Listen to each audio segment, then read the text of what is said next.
a for loop to access the values within the multi-dimensional array, and a for loop to add values to it, but we only accessed one index.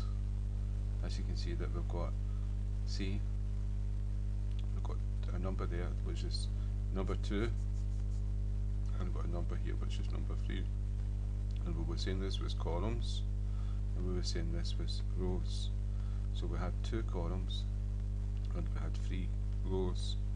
So each column, the first one would be 0, and it would have 4 different rows with 4 different values,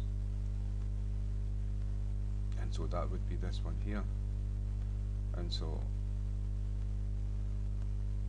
and then the second one would be number 1, column number 2 would be number 1, and it would have 4 different values again, because it's a separate column.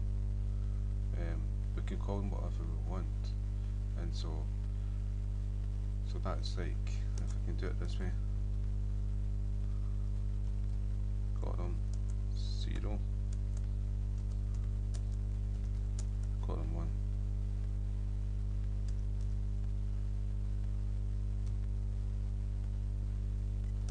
Right, so column 0 has 4 rows.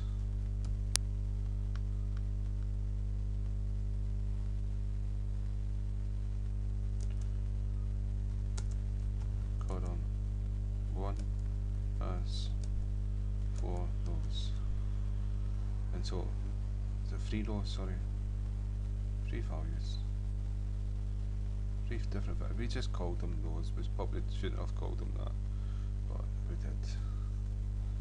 So what you've got is, like, if you imagine a row of 4 and 3 values, 7, 8, 9, that's one row, and then you've got the second row, 10, 11, 12. Then that's 2 rows of 3 columns of 3 different values. It should be rows, and I've got that mixed up. Right, but that's what's happening. That's what we're accessing here, and we're doing it with 2 different for loops. The first one is to access a column, and we're testing to see if the integer is 0 or 1, because it's starting at 0 and it's less than 2, so 2 different columns that way, and starting at 0 is going to have the right index for it, because the array starts at 0.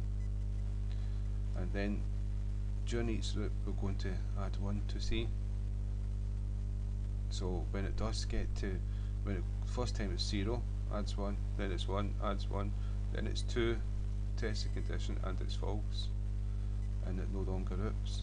So we're going to, this for loop is going to execute twice, and within this for loop is going to execute 3 times, but it's going to do it twice, 3 times twice, because the first time it comes through, it's going to go through this for loop, do it 3 times, exit, come back round to the first loop, do it the second time, do this 3 times, exit, come back round, and the condition is going to be false, and it's not going to loop anymore, but we're going to have our 2 columns of 3 values. And so this one's to print to screen, and this one's to add 12 to every single one of them. And that's just got 6 different values. And what we can do is we can take line away and just have right, so there's no new line on it, and after we've completed console dot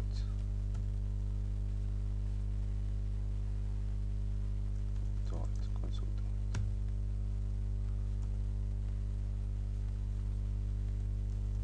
right line with nothing in it, then what's going to happen here is we're going to have the 2 separate rows. Well, we've not put any spaces, so it's 1, 2, 3, first column, 1, 2, 3 second column. Yeah, and we can put a space in. What we can do, just a space, and then we do add.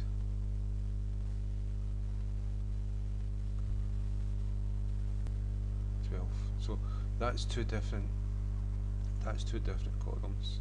We should have called the first one row, two different rows, but we didn't. We got that mixed up. And if we put another one of these in here, we're going to have two lines.